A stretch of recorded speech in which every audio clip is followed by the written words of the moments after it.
A millionaire returned home unexpectedly to find his housekeeper intensely coaching his daughter, who was unable to cry.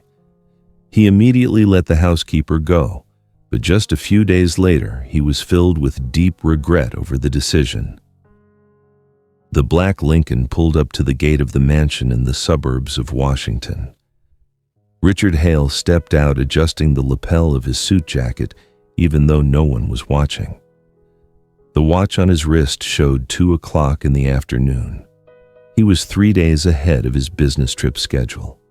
In the trunk was a large stuffed bear, hastily purchased at the airport, and a silent promise to himself that this time he would stay home a little longer. The guilt of an often absent father constantly shadowed Richard. He was a wealthy man in the medical supply chain industry, yet he couldn't seem to provide enough time for his only ailing daughter. The house was strangely silent.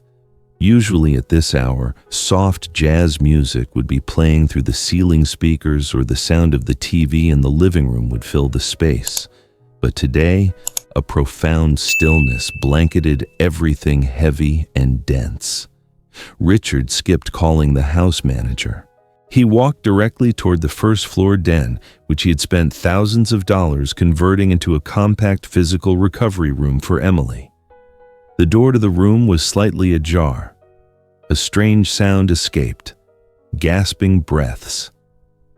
Richard pushed the door open and stepped inside.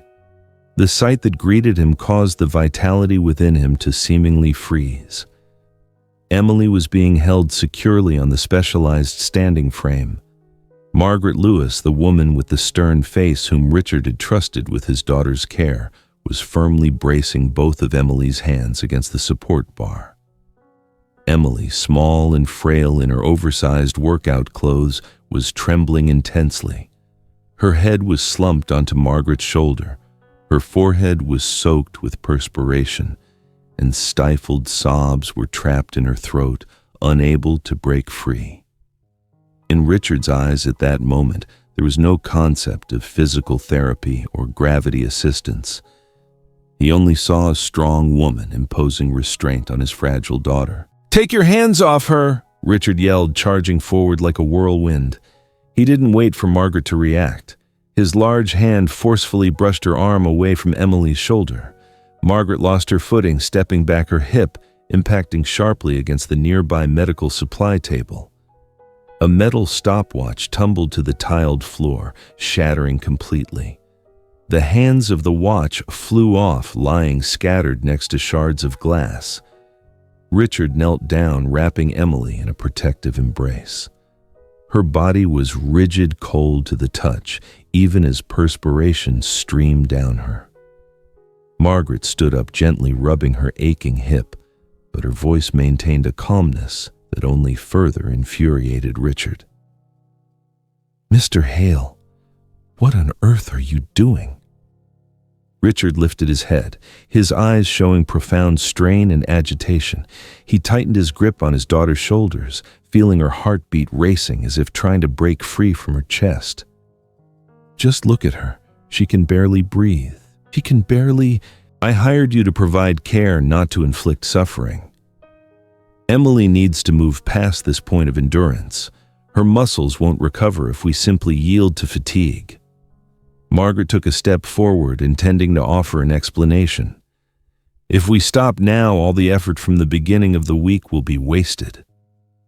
"Don't come near my child!" Richard roared, his voice echoing through the large room. He stood shielding Emily from Margaret.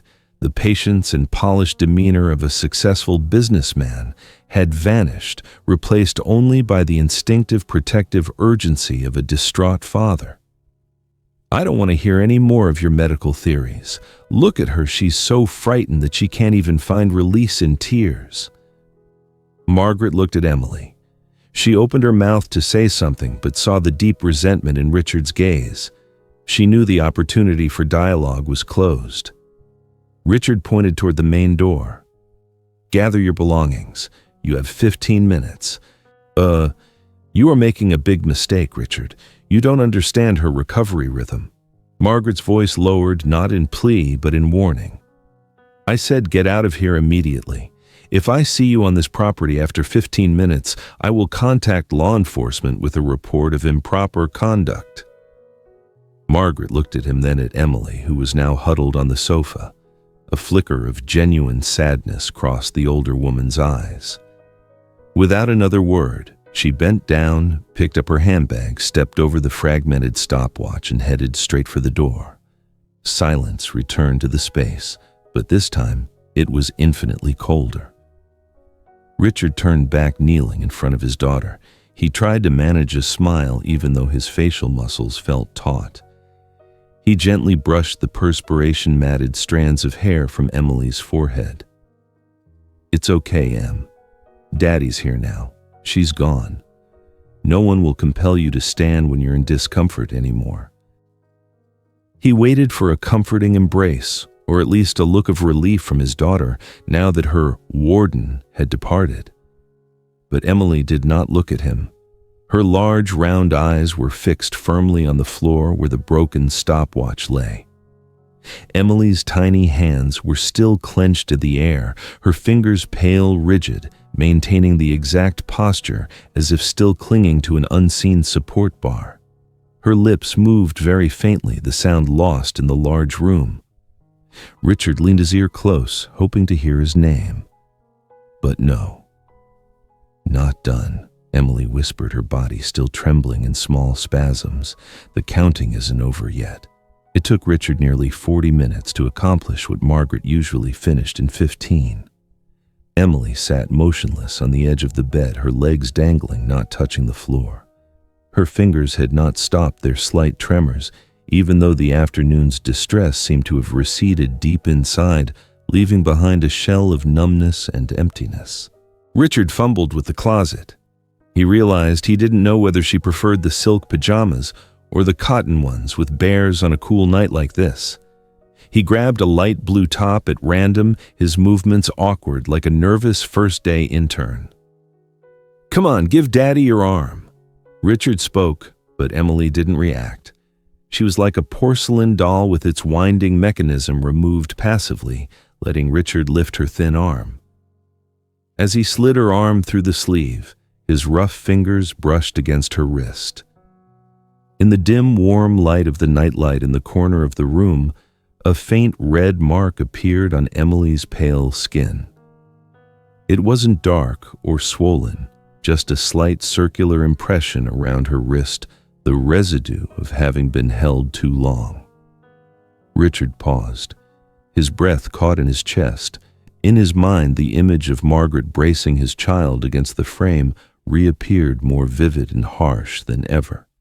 He gently massaged the red mark with his thumb, his heart heavy with pain. "Does it hurt, sweetie?" Emily didn't answer. She pulled her arm back, not from pain, but like an automatic defense against any contact. That simple withdrawal felt like a blow to Richard. He had allowed this to happen right under his roof while he was preoccupied with cargo containers on the other side of the world. He tucked her into bed, adjusted the room temperature, and sat down in the armchair in the corner, the very chair where Margaret often sat to watch over Emily's sleep. Tonight, he would be the sentinel. But the night in Washington did not bring peace. Around 2 o'clock in the morning, Emily began to stir. Richard woke up with a start from a brief doze. He saw Emily kicking off the covers, her head shaking relentlessly on the pillow. Sweat drenched her forehead, pasting the fine locks of hair to her scalp. "No, no." Richard rushed to the bedside, intending to gently rouse her, but he froze. Emily wasn't crying. Her eyes were tightly closed, but her mouth was forming words with a frightening clarity. Her voice wasn't the whimper of a 9-year-old dreaming of monsters. It was sharp, urgent, like reciting a difficult lesson. "Must be sufficient, not finished. Do it again." Richard gripped the bed frame tightly. His knuckles were white. 30 seconds. Still not enough. Emily continued to whisper, her breathing shallow and hurried, as if she were either fleeing or bracing herself against an invisible burden. "Please, it has to be enough." Richard was certain that Margaret had implanted these directives in his daughter's mind. The woman he paid handsomely, the one he trusted with the key to his home, had turned his child's sleep into an endless session of mental pressure. He didn't dare wake Emily, afraid of causing further distress. He just sat there, holding her cold, small hand, murmuring meaningless reassurances to steady himself until Emily finally sank back into an exhausted slumber as the first light of dawn appeared. The profound distress of the night before solidified into a cold fury when the sun rose. 7 o'clock in the morning. Richard stood in the kitchen holding a mug of strong black coffee. He placed his phone on the marble countertop and activated the speaker. On the other end was Michael Sterling, the CEO of Care and Trust, the premier high-end care placement agency in the state. "Richard, I heard there was an incident yesterday afternoon." Michael's voice came through, conveying a tone of professional concern. "We were just about to call you to—" "No need to call. I'm issuing a directive." Richard cut him off, his voice flat but sharp as a razor. "I want to terminate the contract with Margaret Lewis, effective immediately." "We understand your dissatisfaction, Richard, but Ms. Lewis has been with us for 10 years. Her record is—" Does her record note, leaving physical marks on the arm of a recovering child? Silence on the other end. Richard continued, releasing each word slowly, deliberately. "I witnessed it firsthand, Michael. The child was severely distressed. There were physical marks. Last night she suffered nightmares, murmuring pleas for permission to stop. Is that how you define professional care?" "My heavens, Richard, I had no idea of the severity." "Now you do. I don't just want her removed from my home.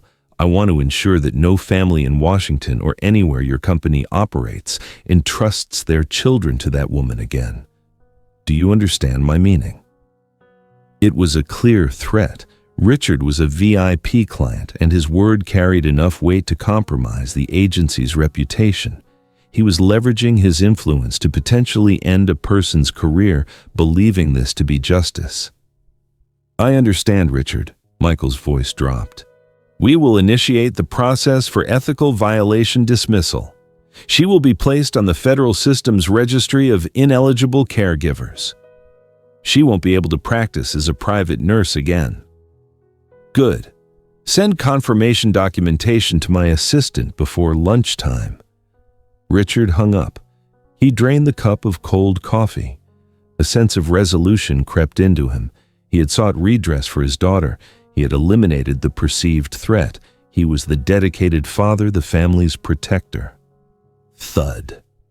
A sharp noise sounded from the floor above, fracturing the morning stillness. Richard set his cup down, his heart leaping. The sound came from Emily's room. He sprinted up the stairs, taking 2 steps at a time. Emily's door was wide open. The sight before him caused Richard to momentarily lose his ability to move. Emily was no longer in her bed. She had managed to climb down herself, an action her doctor had warned was extremely risky without assistance. She was sprawled on the cold floor, precisely in the spot where the stopwatch had shattered yesterday afternoon. The fragments had been cleaned up, but Emily was reaching out blindly with both hands across the empty floor, like someone unable to see, searching for a path. Her eyes were wide, restless, vacant, and unfocused. "Emily, what are you doing?" Richard ran to her, intending to help her up, but Emily pushed his hand away. She didn't look at him. She was searching for the lost object. Her lips were murmuring, not calling for her father, nor crying out in pain. She was counting. 1, 2, 3. Emily braced her hands on the floor, trying to propel her frail body into a standing position, even though her trembling legs couldn't support her. She tumbled down her knee, hitting the wooden floor forcefully, but she immediately scrambled back up, continuing to count, her voice emotionless and mechanical. 4. Not done. 5. Richard stood frozen in place, his hands suspended in the air. His fear quickly gave way to action, and he rushed to his daughter and carried her to the car to drive her to the hospital. The counting had not stopped. The entire ride from the mansion to Mount Sinai Medical Center. Emily sat small and silent in the back seat of the Lincoln, murmuring the count of her own breaths. Richard gripped the steering wheel, his knuckles white. He didn't turn on the radio or make any calls, focusing solely on driving as if racing an unseen adversary. His daughter's preoccupation with numbers caused his stomach to twist with anxiety. He desperately needed a professional confirmation, a certificate, a verdict from specialists to validate his outrage and permanently banish Margaret's influence from their lives.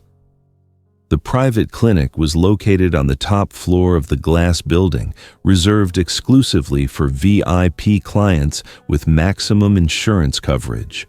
The atmosphere was sterile clean to the point of being cold, with a subtle medical alcohol scent that made one shiver. Emily flinched as she passed through the automatic doors. She clung tightly to Richard's suit jacket, her head bowed, avoiding the gaze of the friendly, smiling nurse at the reception desk. Dr. Evans, a leading orthopedic trauma specialist, welcomed them into a spacious consultation room filled with white plastic skeletal models. Richard wasted no time. He rolled up Emily's sleeve, pointing to the faint red indentation on her wrist, his voice firm. "I want you to document this. This is evidence of excessive physical imposition. I require it for my legal representative." Dr. Evans put on his glasses gently, lifting Emily's small arm, turning it under the specialized examination light. He squinted gently, palpating the joints, and asked Emily to move her fingers. Emily complied mechanically and silently. After 15 minutes of thorough examination, Evans took off his glasses, looking at Richard with the calm composure of a professional of 30 years. "I'm afraid I cannot conclude what you are hoping for, Richard." "Pardon me." Richard frowned, feeling as if he had misheard.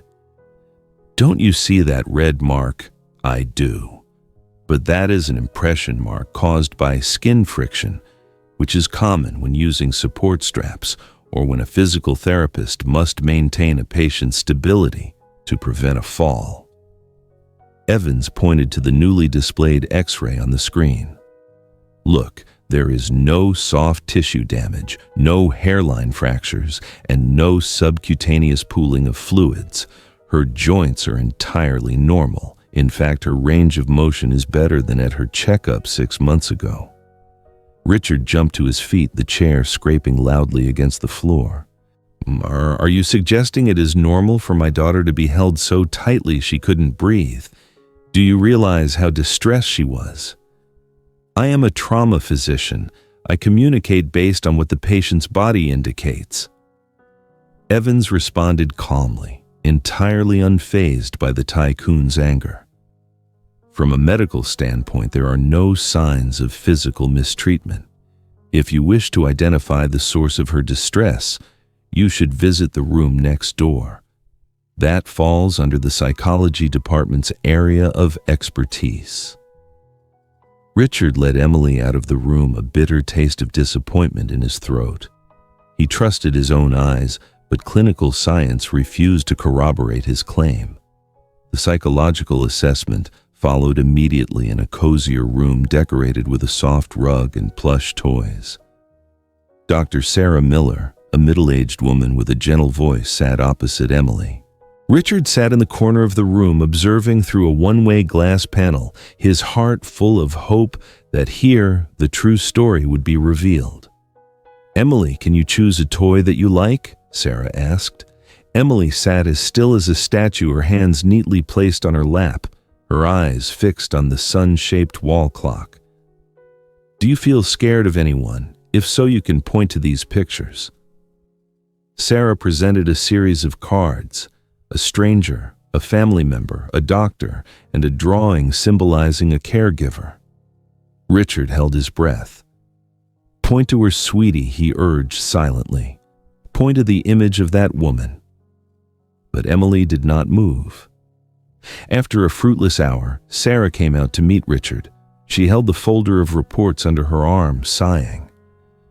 "We have a more complex situation than I anticipated, Mr. Hale." "She threatened the child, didn't she?" "Margaret must have forbidden her to speak," Richard pressed. "Emily is experiencing extreme levels of stress. Her salivary cortisol levels are very high. She is living in a continuous fight-or-flight state." Sarah looked directly into Richard's eyes, but she cannot identify the source.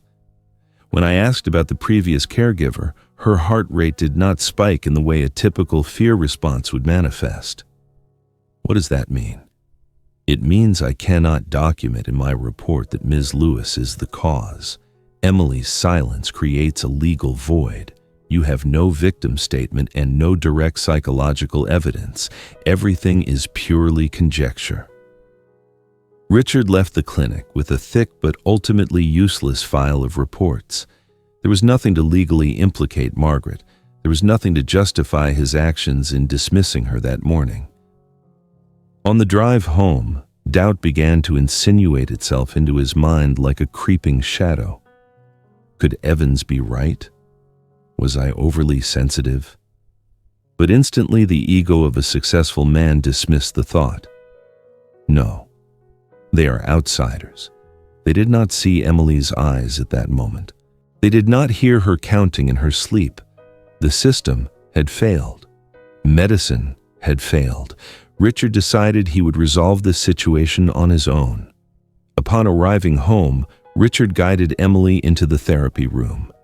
He had already arranged for the removal of all equipment that looked coercive, such as lumbar supports and hand weights. The room was now open and airy with only a soft exercise mat remaining. "All right, Em." Richard knelt on the mat, opening his arms wide, a bright smile on his face. "Forget all the doctors. Forget Margaret. It's just the two of us now. I won't time you. We'll play a little game of standing up and sitting down very slowly." Emily stood there in the familiar room that now felt foreign because the clear directives were missing.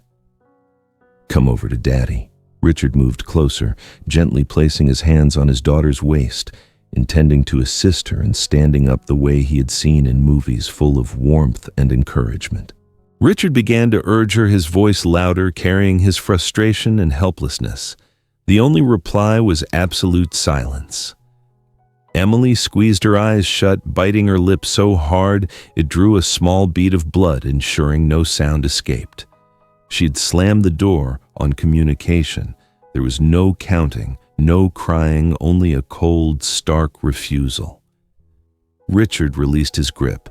Emily slid down onto the mat, still maintaining the curled-up posture like a snail retreating from a threat. He stood up, took 2 steps back, and let out a heavy sigh.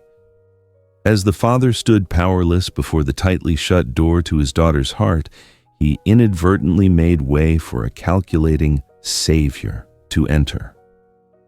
Would the arrival of Laura bring structure or heartache? Richard still stood there, rooted in the center of the empty therapy room.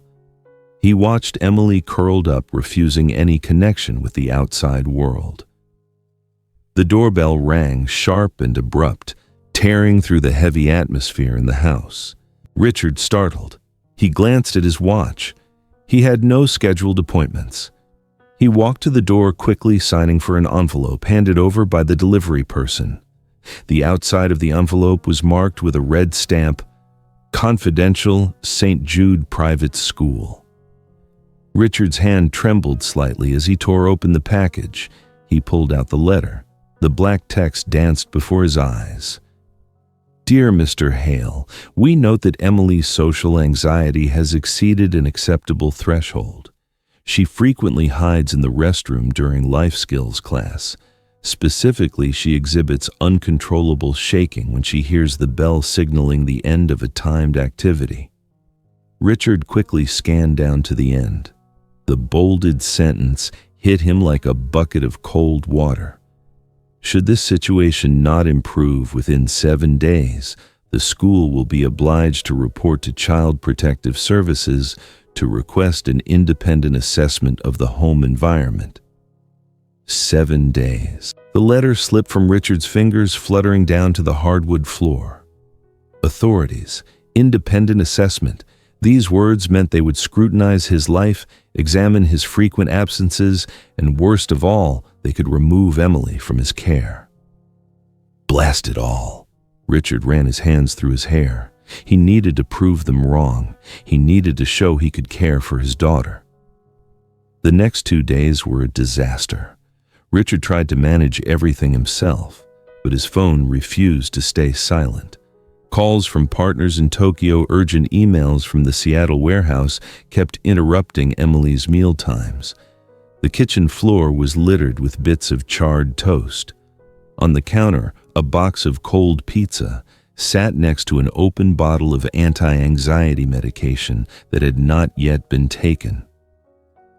"Emily, take your medication, sweetie. Please, for Daddy."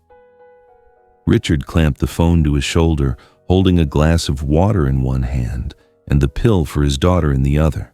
Emily sat in her high chair, her mouth pressed tightly shut, staring into nothingness. "Hold on a minute, Dave. Don't sign anything until I review the contract." Richard spoke into the phone, then turned back to his child. "Come on, open up." Emily shook her head.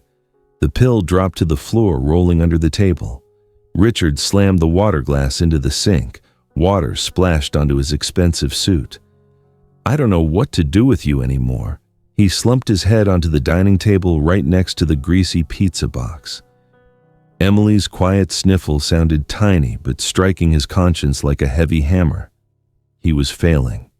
Miserably. The front door suddenly opened. There was no knock. Only the crisp, steady tap of high heels on the oak floor. Richard lifted his head. Laura Bennett stood there, his older sister. At 52, Laura still maintained an excellent figure.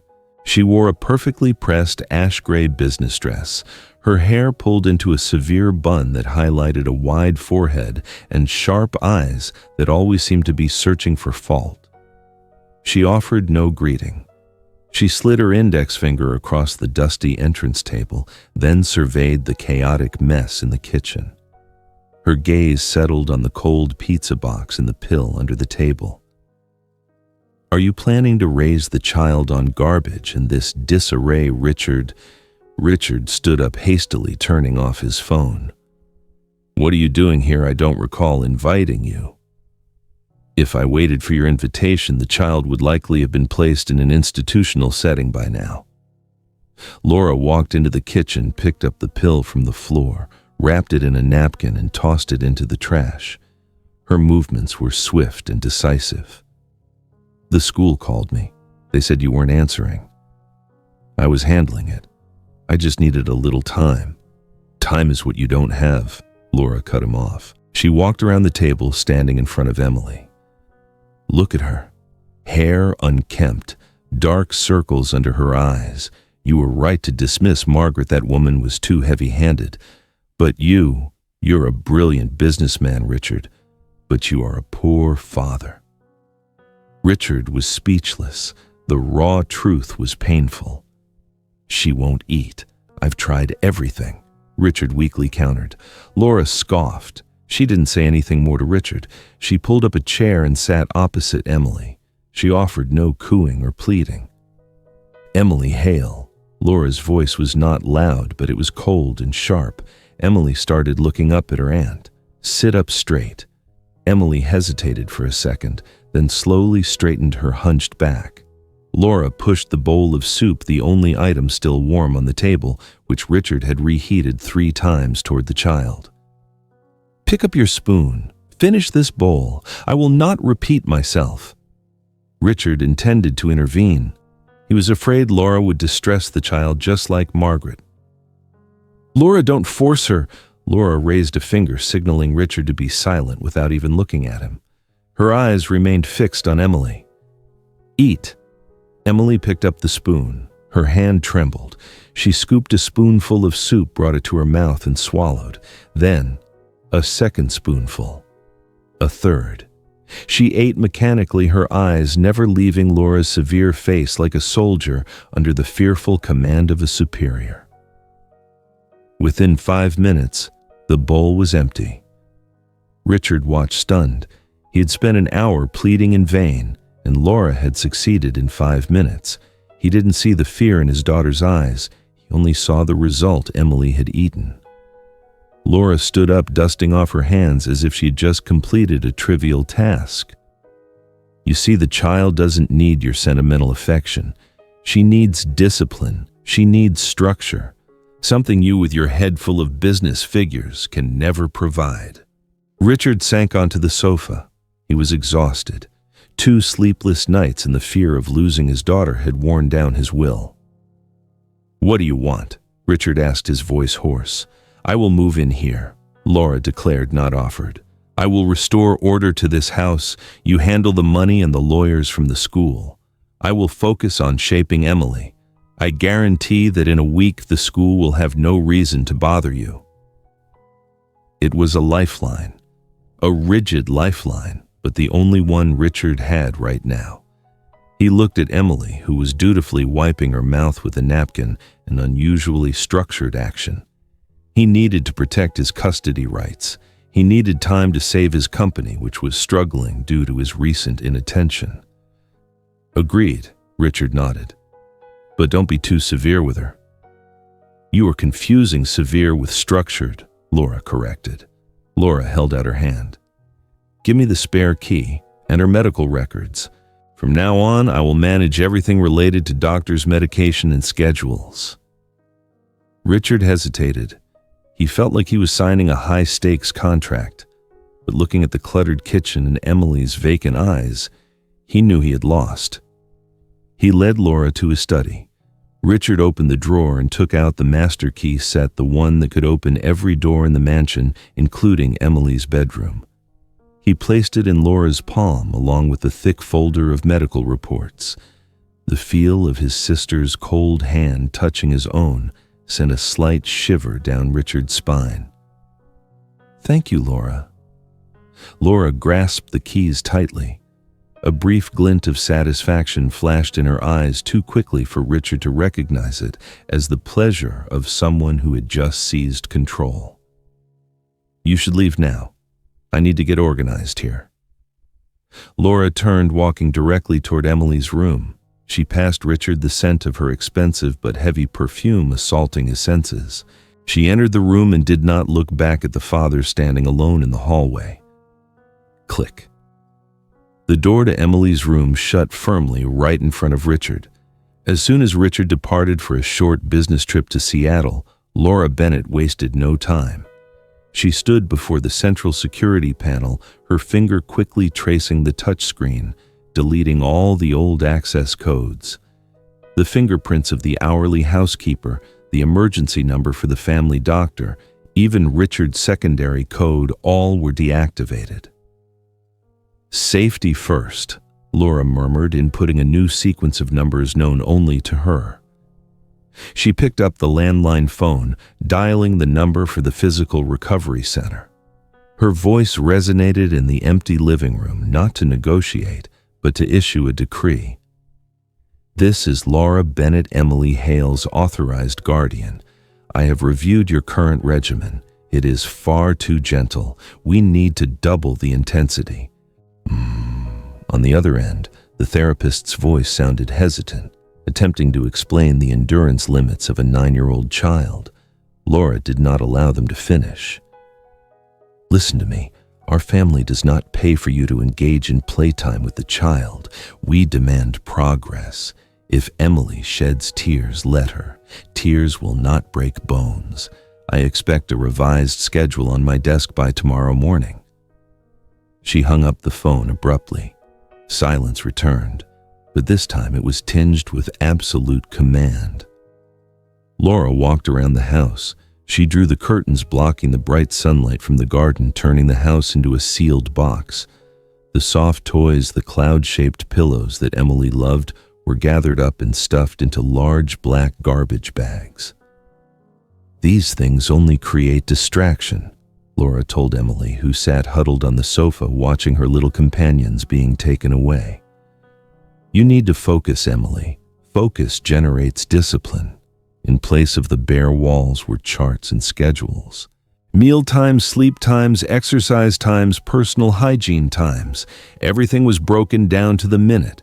3 days passed and Emily's change was startlingly rapid. There were no more startled awakenings at night, no more fearful curling up. Instead, there was a deathly calmness. The child moved through the house like a shadow, quietly and without causing noise. Precisely at 7 o'clock in the evening, without any prompting, Emily automatically entered the dining room. She pulled out her chair, sat down, her back perfectly straight, her hands placed neatly on the table parallel to each other. Her eyes stared straight ahead into the void, her mouth murmuring a new mantra that Laura had taught her: I am ready. Must not be incorrect. No emotion, no modulation of tone, just a mechanical confirmation that the system was online. When Richard's Lincoln rolled into the driveway after 3 days away, he entered the house with a sense of apprehension. He feared facing the battleground from before. But no, the house was immaculately clean. The scent of lemon and cedar essential oils had replaced the smell of stale food. Everything was so orderly that Richard felt as if he had stepped into a 5-star hotel, not his home. Welcome home, Father. Emily's voice rang out. She stood at the bottom of the stairs wearing a buttoned dress with a high collar, her hair neatly braided. She didn't rush forward to hug his legs as she once did. She stood still, her hands clasped in front of her stomach, bowing slightly in greeting. Richard paused for a moment. The transformation was too significant. But then a wave of relief washed over him. The child looked clean, healthy, and normal. Laura had succeeded. She was right. Discipline truly worked. My Emily. Richard smiled, setting his suitcase down and walking towards her. You look wonderful. I have a present for you. He pulled out a beautiful porcelain doll from his bag, an expensive gift he'd bought at the duty-free shop. Take it, sweetie. Emily looked at the doll. A fleeting spark appeared in her eyes, a hint of residual childhood yearning. Her arm twitched slightly, but immediately she stopped herself. Emily did not reach out to accept it. She turned her head to the left, looking toward the kitchen doorway where Laura was standing, arms crossed, leaning against the frame. Laura said nothing. She simply looked at Emily, her face expressionless and cold. 1 second passed, 2 seconds. Then she gave a slight nod, a minimal movement, just enough for those involved to recognize. Only then did Emily turn back, extending both hands to accept the doll. Thank you, Father. Richard witnessed the exchange, but his mind, steeped in relief, automatically filtered out the abnormality.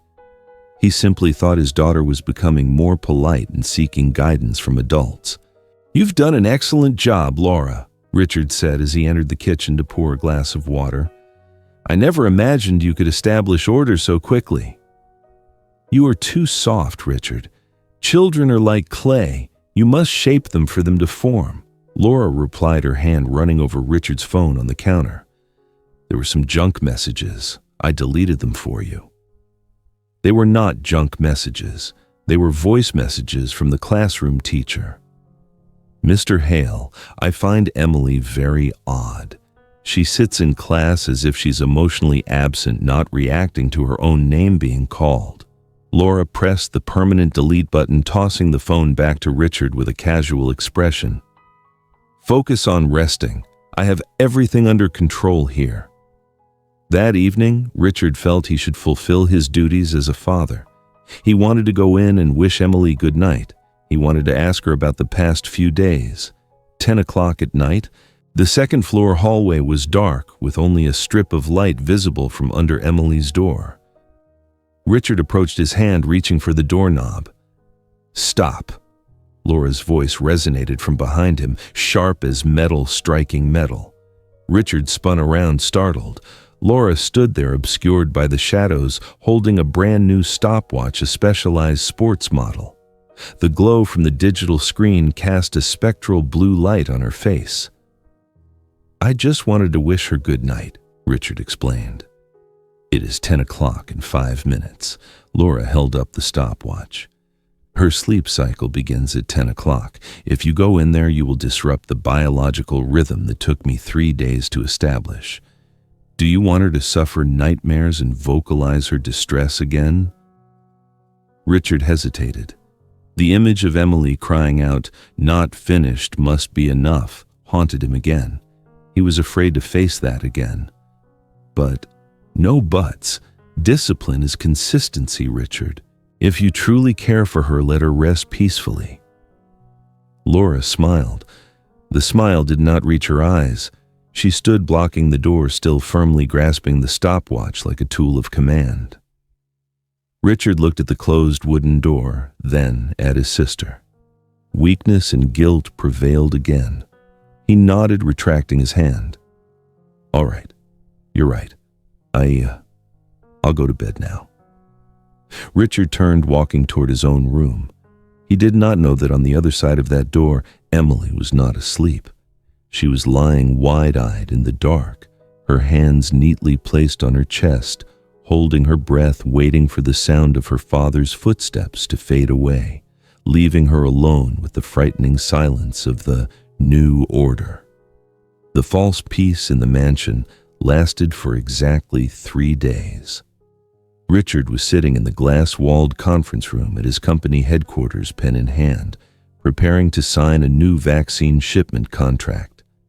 The door burst open. His secretary, her face pale, entered without knocking. Behind her were 2 police officers and a woman in a black suit carrying a thick file. "Mr. Hale," the woman spoke, her voice firm and devoid of patience. "I am Mrs. Vance from Child Protective Services. We require you to return home immediately. There's been a serious allegation concerning your daughter's welfare." The pen in Richard's hand dropped onto the glossy wooden table. An hour later, Richard's living room had been converted into a temporary interrogation space. Ms. Vance placed an anonymous report on the table. The coldly typewritten lines detailed accusations of Emily being neglected, socially isolated, and subjected to extreme psychological pressure. The details were so specific that the author knew Emily's bedtime and even that she was not permitted to have soft toys. "This is baseless slander." Richard stood up abruptly, placing both hands on the table. "I am her father. I do everything to ensure her welfare." Welfare. Ms. Vance raised an eyebrow. "You dismissed her long-term caregiver. You are absent 4 days a week. And according to the school's report, the child is showing signs of behavioral distress." The dining room door opened. Another social worker guided Emily out. Richard moved to rush and embrace his daughter, but Laura was faster. His sister placed a hand on Emily's shoulder, holding the child firmly in place. "Emily," Ms. Vance lowered her voice, attempting to sound gentle. "Do you feel safe here? Is anyone making you do things you don't want to do?" Richard held his breath. He looked into his daughter's eyes, hoping for a plea for help or at least some normal emotion. But Emily did not look at him.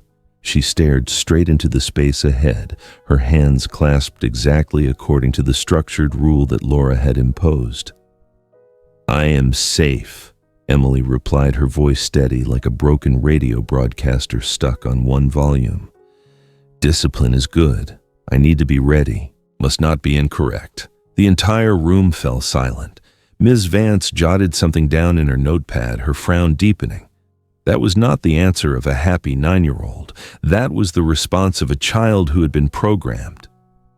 "Mr. Hale," Ms. Vance turned to Richard, "the child's psychological state is extremely worrisome.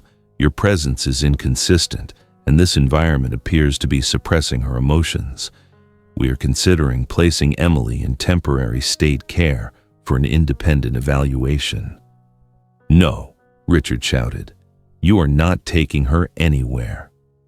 "You don't have a choice," Vance closed her file, "unless a competent guardian commits to being present 24/7 and accepts immediate legal responsibility right here." At that precise moment, Laura stepped forward. She stood shielding Richard from the social workers, her posture imposing and stable as a pillar of stone. "I will do it," Laura said, her voice calm but weighty. "I am the child's paternal aunt. I have already moved in. I am fully aware of her schedule medication, and I commit to full-time supervision." Vance looked at Laura, then at the highly distressed Richard.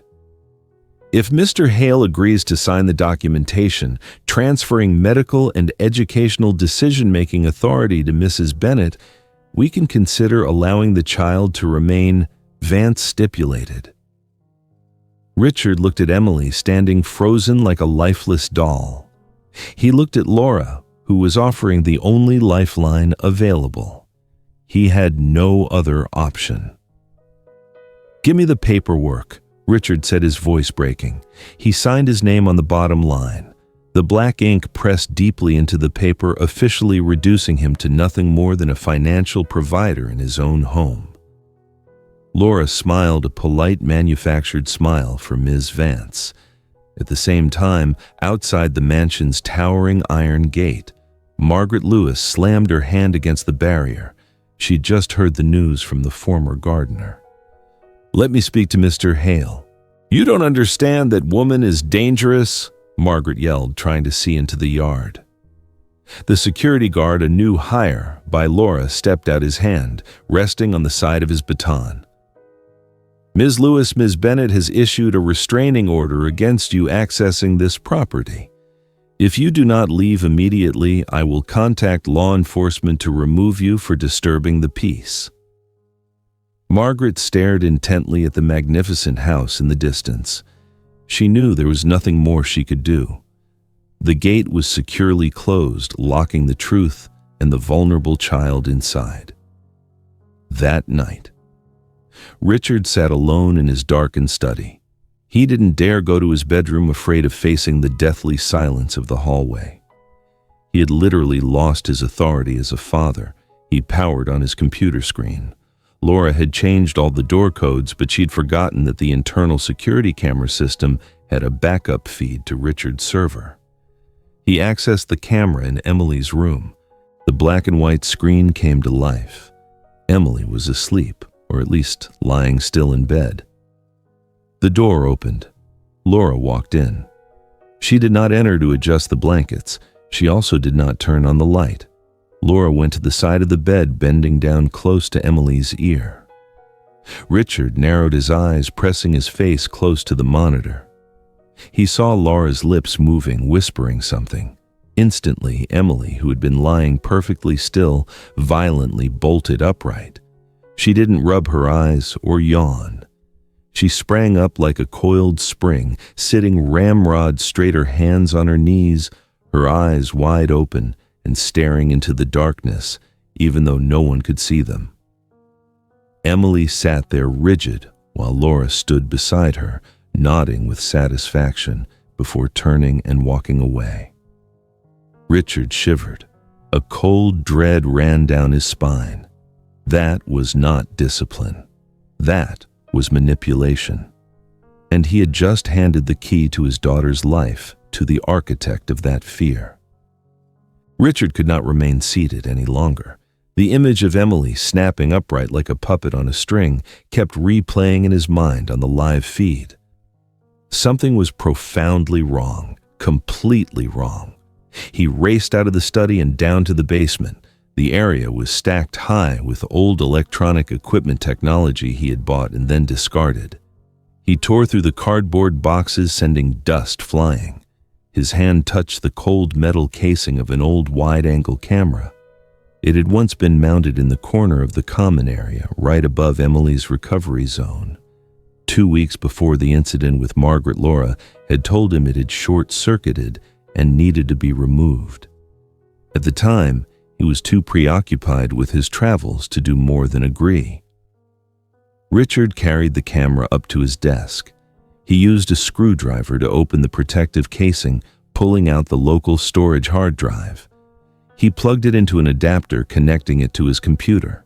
The screen displayed the data recovery status bar: 10%, 35%, 68%. Time seemed to stand still. Richard paced back and forth in the room, sweat soaking his shirt, despite the air conditioning being set to the lowest temperature. Every tick of the wall clock felt like a blow against his chest. Ding! The video folder appeared. Richard held his breath, clicking on the file recorded 3 days before he dismissed Margaret. The black and white image was clear. Margaret was kneeling on one knee on the floor. She was not standing above Emily to issue a command. She had lowered her center of gravity to be at the child's eye level. "Time for a short break, little warrior." Margaret's voice sounded through the computer speaker, slightly muffled but warm and encouraging. She gently took Emily's wrist, the exact spot with the red mark Richard had seen.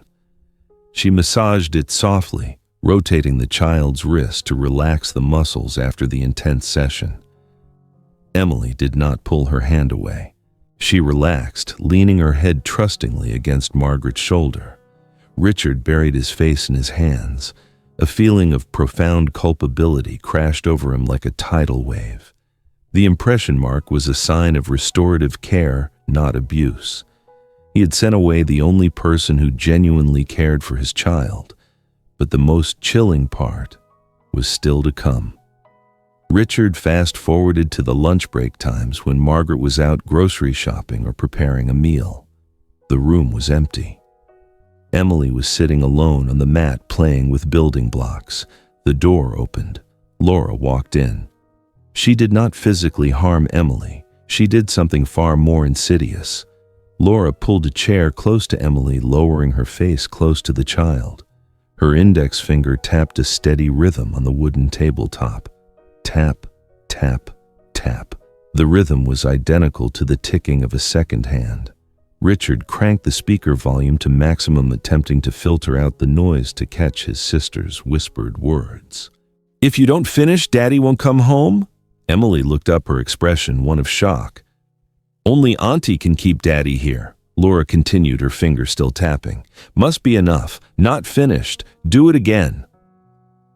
A cold sensation ran down Richard's spine. Those were the exact haunting phrases from Emily's nightmares. The child wasn't mentally compromised. She was being programmed by the fear of abandonment.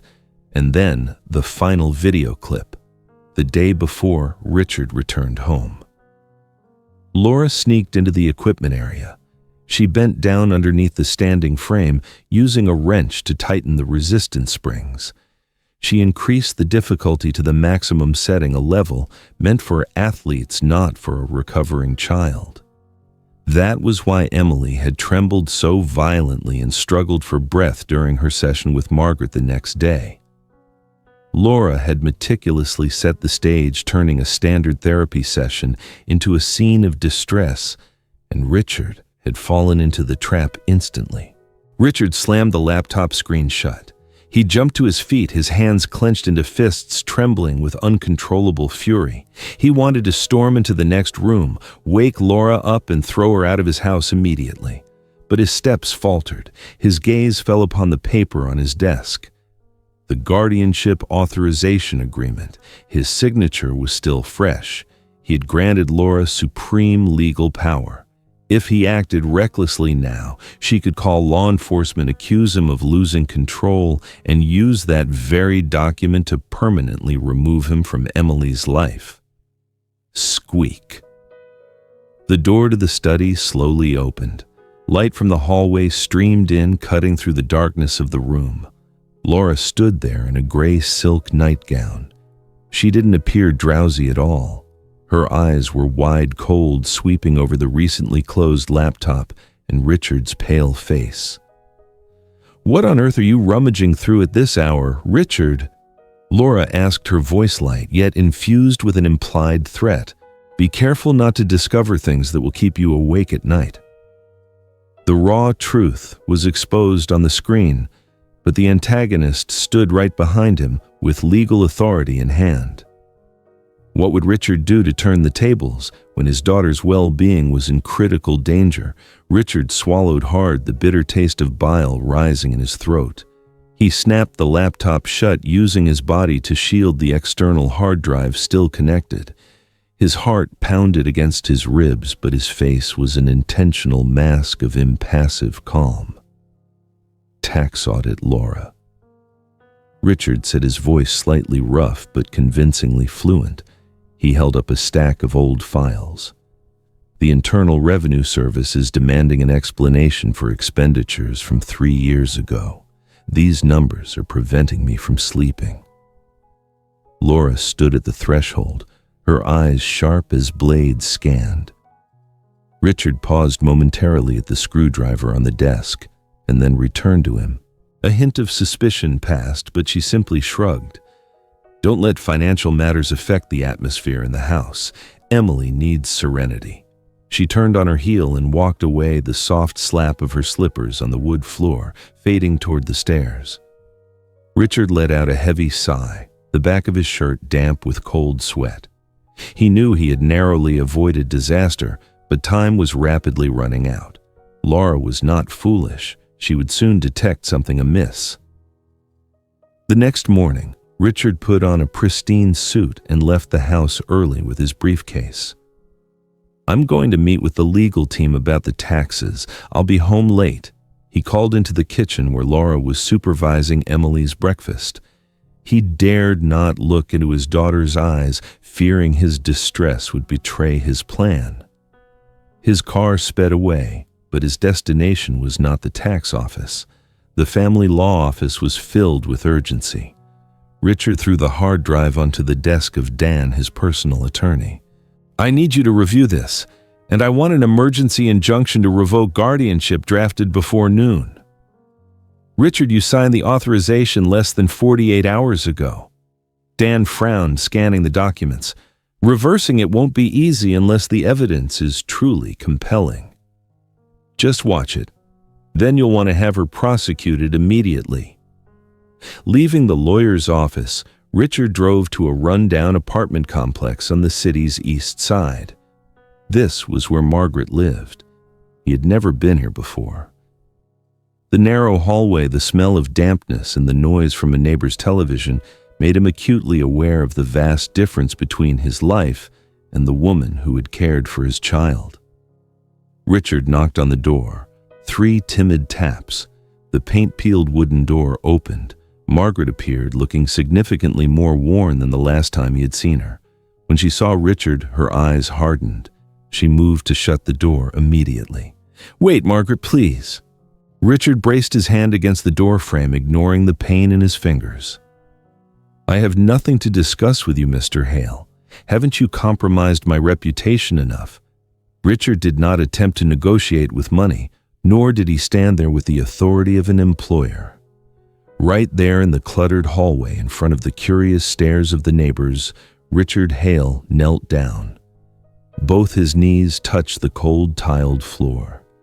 He pulled out his phone, opening the video clip of Laura adjusting the resistance springs on the therapy chair.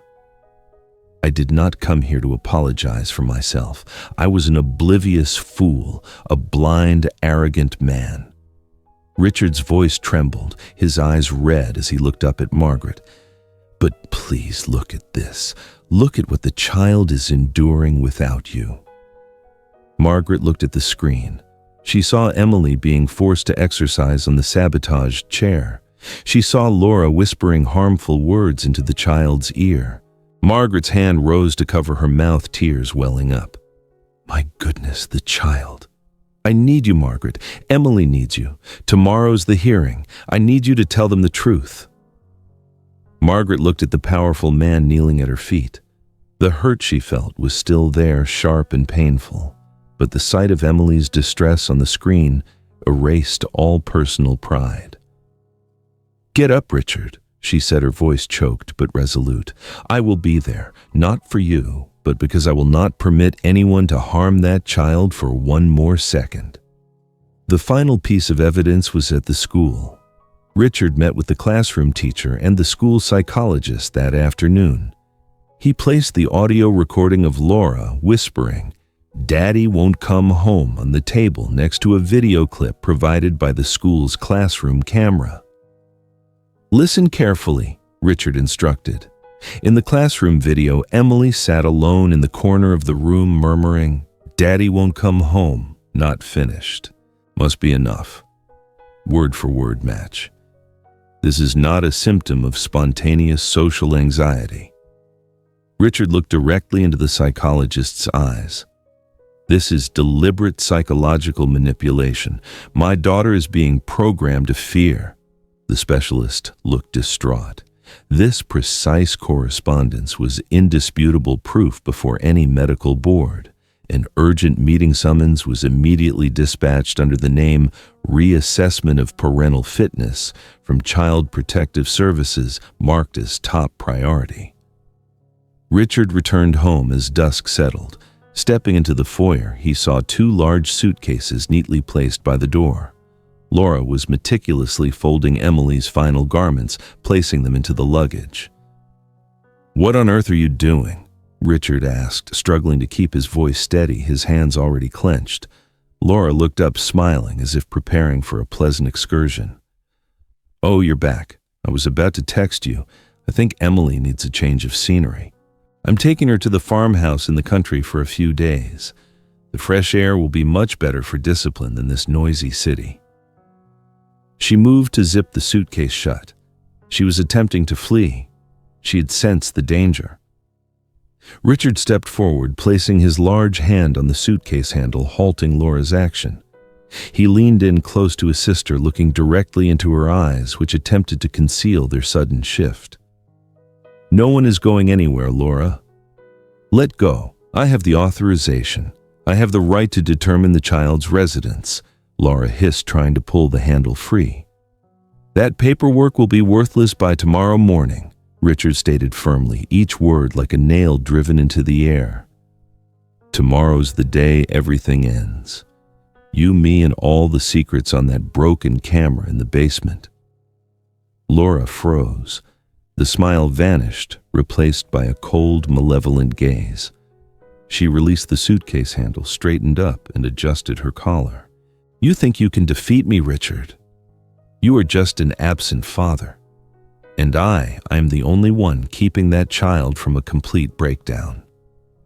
She sneered, stepping past Richard to ascend the stairs, still maintaining the confident air of someone who believes they hold all the power. But Richard knew it was merely arrogance before a collapse. He looked at the suitcase, then up at his daughter's room. This would be the longest night, but he was ready for the dawn. The morning light streamed into the living room, but could not dispel the chill that enveloped the occupants. The large room had been transformed into a small court. On one side were Richard and his lawyer, Dan. On the other was Laura, sitting upright, her arms crossed with the air of one who was completely in control. In the center sat Ms. Vance from Child Protective Services and the school's representative serving as the adjudicators. Laura did not wait for permission. She slammed her thick file onto the glass table. "This meeting is a complete charade. You are listening to an emotionally unstable man who neglected his child for weeks on end to pursue profit. And now he wishes to reinstate the caregiver who was dismissed for inappropriate conduct. It's utterly ridiculous." She pointed to the colorful charts in her file. "Look, this is the schedule I established. Meal times, sleep times, calorie intake. Emily's progress is thanks to my structure. Richard only knows how to buy dolls and indulge the child's weaknesses."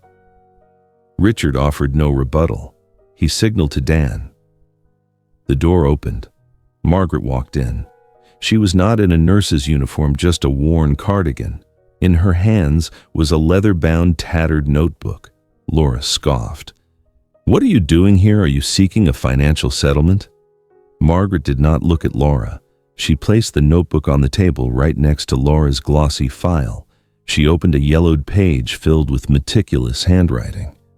This is not a schedule, Ms. Bennett. This is a human being. May 12th, Emily's heart rate elevated to 110 upon hearing thunder. She needed 15 minutes of back rub. June 20th. Her thigh muscles were strained. The standing exercise needed to be reduced by half. Margaret looked directly into the social worker's eyes. Ms. Bennett has the statistics. I have the insight. She adjusted the chair's springs to cause Emily distress, and I was the one who had to alleviate that pain. "You dare to fabricate such a claim about me!" Laura shot up from her chair. "We are not fabricating," Dan interjected. He turned his laptop screen toward everyone. "We have the visual evidence." The video clip began to play. The sound was amplified and distinct. The steady tapping rhythm on the table, tap, tap, and Laura's chilling whisper, "If you don't finish, Daddy won't come home," must be enough. Not finished. The school representative visibly recoiled. She nodded, confirming with Ms. Vance. "It matches perfectly." That is what Emily was murmuring in the classroom. She did not have spontaneous anxiety. She was subjected to the intentional implanting of fear. Laura's expression completely changed. She took a step back, her lips pressed tightly together. That was a psychological measure to make the child more resilient. "No, Laura," Dan interrupted, his voice sharp. "That was a financial measure." The lawyer pulled out a legal document from his briefcase. Clause 14B in the trust fund, left by the grandparents for Emily. If the child is deemed permanently cognitively or behaviorally impaired, complete control over the funds passes to the legal guardian. The room was utterly silent. All eyes focused on Laura. The motive was clear. She did not want to see Emily recover. She intended to destroy the child's spirit, turning her into a compliant, empty vessel so she could rightfully seize the assets. Ms. Vance closed her file. The sound of the rigid cover closing was like a judge's gavel. "Ms. Bennett, I require you to vacate this residence immediately. We will issue an emergency exclusion order." Laura's composure shattered. She lunged toward Richard, her eyes wide with rage. "You are an idiot, Richard. You will ruin the child. That money will disappear in your hands. I am the one who knows how to use it." Two security officers entered, firmly restraining Laura's arms. She struggled, shouting threats until she was escorted out the front door. The sound of her distress faded, returning the room to silence. Richard slumped into his chair, letting out a heavy breath as if a ton of bricks had been lifted from his shoulders. He turned to look at Margaret. His eyes were filled with gratitude and remorse. "Margaret, He wanted to ask her to return. He wanted to say he would pay double, triple her salary. He wanted everything to revert to how it was. Margaret looked at him. She gently shook her head. She picked up the worn notebook, holding it to her chest like a valuable keepsake. "I am glad Emily is safe, Richard, but I cannot work for a person who did not trust me when I was trying to save their child. Margaret, please, Emily needs you." "No, Richard, the child needs her father." Margaret turned her back. She walked out the door, her departure resolute but solitary. The door closed quietly. She was exonerated, the truth was out, but once the mirror of trust is fractured, even if put back together, the sharp cracks remain. Richard sat there victorious in the legal battle, but isolated in his large house, realizing that the journey to mend things with his daughter was one he now had to walk alone. The heavy oak door closed behind Margaret, leaving a dry, hollow echo down the long corridor of the mansion. It was the sound of a conclusion. Richard stood frozen in the center of the large living room. All the outsiders were gone. No lawyers, no social workers, no domineering sister, and no dedicated caregiver. The house returned to its natural stillness, but this time the silence was heavier than ever. It was the residue of a conflict that Richard had won on paper, but lost profoundly in spirit. He looked up at the spiral staircase. Emily was sitting there huddled on the top step. She gripped her knees to her chest, her large eyes looking down at her father, but there was no joy of rescue in her gaze. It was empty, a desolate emptiness. Richard understood that he had extinguished the fire, but the house of his daughter's spirit had been scorched, and he, the one who held the water hose, had arrived too late. 2 weeks later, a for sale sign was staked into the perfectly manicured lawn in front of the Hale mansion. Richard decided to sell everything. The house contained too many specters. Every corner recalled Laura's sharp voice, the emotionless ticking of stopwatches, and his own moral weakness. The court had issued its final ruling. Laura Bennett was permanently barred from all contact with Emily and mandated to undergo 6 months of court-supervised psychological treatment. She left filled with indignation, but Richard no longer cared. The last remaining blood tie had been severed to protect the only life he truly cared about. Richard and Emily moved into a 2-bedroom apartment near Rock Creek Park. It was 10 times smaller than the old mansion, with no pool, no specialized therapy room, but it had large windows that welcomed the sunlight, and most importantly, it had no hidden corners. Richard submitted a request for extended unpaid leave from his corporation. It was a decision that stunned the board of directors, but to Richard, now the numbers on a financial report were meaningless compared to seeing his daughter smile again. The life of the single dad began with small calamities. "Darn it," Richard groaned, looking at the smoking, charred remains of a fried egg. He rushed to turn off the stove, throwing open the window to banish the burnt smell. Emily sat at the dining table, silently observing her father. She didn't laugh, nor did she complain. She simply sat there waiting for the next command. The ingrained habit of being directed was still deep in her subconscious. "Sorry, sweetie, the French-style eggs were a disaster." Richard chuckled awkwardly, scraping the burnt parts into the trash. He pulled out a box of cereal. "How about rainbow flakes? No one can burn cereal." He poured milk into the bowl, placing it in front of Emily. No stopwatch, no calorie chart. "Eat until you feel satisfied, Em." The first few days passed with agonizing slowness. Richard learned how to operate the washing machine, how to sort colored laundry, and how to tolerate the mess. He threw away all the clocks in the house, even the expensive Rolex he usually wore. In this apartment, time was not measured in seconds or minutes, but by Emily's emotional state. But the trauma did not vanish simply because they changed location. Every night, Emily suffered from nightmares. Her desperate cries tore through the quiet night of the apartment building. Richard rushed to her room, finding Emily bolt upright, eyes tightly closed, her hands clawing at the air as if trying to push away invisible numbers. "Not finished. Daddy's not home. Must be enough." This time, Richard did not turn on the light. He didn't want the brightness to frighten her further.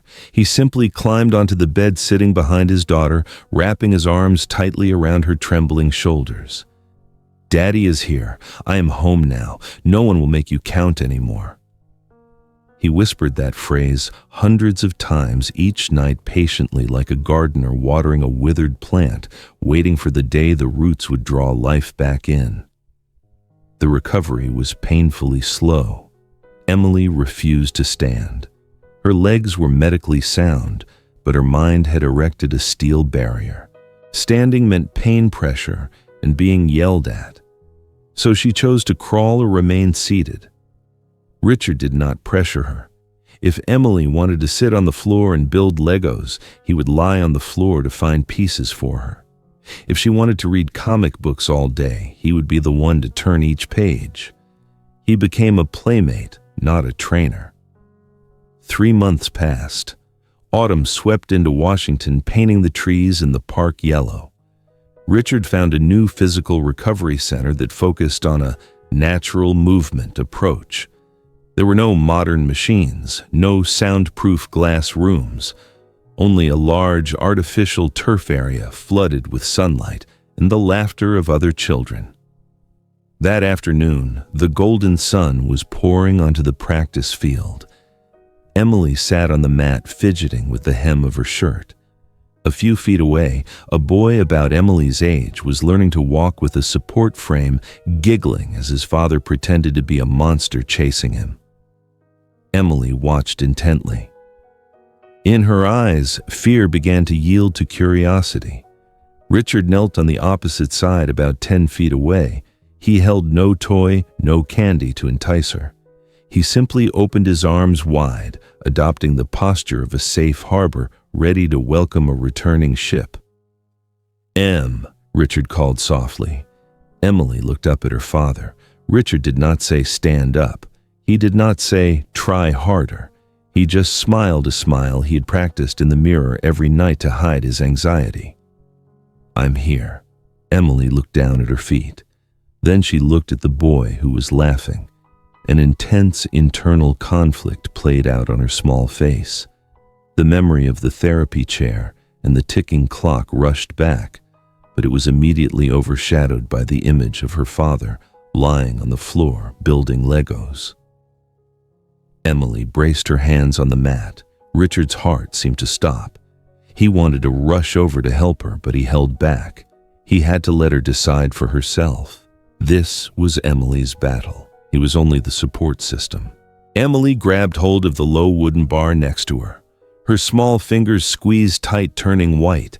She pushed her strength into her arms, pulling her body upward. Emily's legs trembled intensely, not from weakness, but from the reawakening of muscle groups that had been dormant for too long in fear. She managed to stand. The entire world around them seemed to quiet. The sound of birds chirping the distant traffic all seemed to vanish. Only Emily's quick, labored breaths remained. She released one hand from the bar. One step. Emily's left foot lifted, placing down awkwardly but with determination. 2 steps. She stumbled. Her center of gravity was lost. Emily swayed, falling forward, but she did not hit the ground. Richard was there. He caught his daughter in a steady, warm embrace. Both father and daughter tumbled onto the mat, but it was not the fall of failure. It was the fall of trust. Emily lay completely in Richard's arms, her face buried in the chest of his shirt. Richard held his daughter tightly, feeling her small chest rapidly rising and falling. A hot tear from his eye fell onto her soft hair. I caught you. Richard's voice cracked thick with emotion. Emily did not cry. She looked up, seeing her father's tear-streaked face. For the first time after the long, dark stretch of commands and control, Emily's facial muscles relaxed. Her shoulders softened. Her fingers no longer clenched but clung gently to her father's shirt. Daddy, Emily whispered, her voice clear like a wind chime. And then she smiled. A small, incomplete smile, still tinged with shyness, but it was more beautiful than any sunlight that shone over Washington that day. Richard knew that his daughter was not completely healed. The psychological scars would take many years to fade. There would still be nightmares, still be difficult days. But in this moment, amidst the ashes of old mistakes, a green, strong shoot of life had truly emerged. True happiness is not about flawless perfection. Happiness is the courage to heal wounds together and to know that no matter how many times one might fall, there is always a welcoming embrace ready to catch them. Let's go home, Daddy, Emily said, leaning her head on his shoulder, closing her eyes in peace. Note: the above story is entirely fictional. Character names, locations, and plot details have been created for the purpose of illustrating an educational and artistic message. Any resemblance to real persons or actual events is purely coincidental.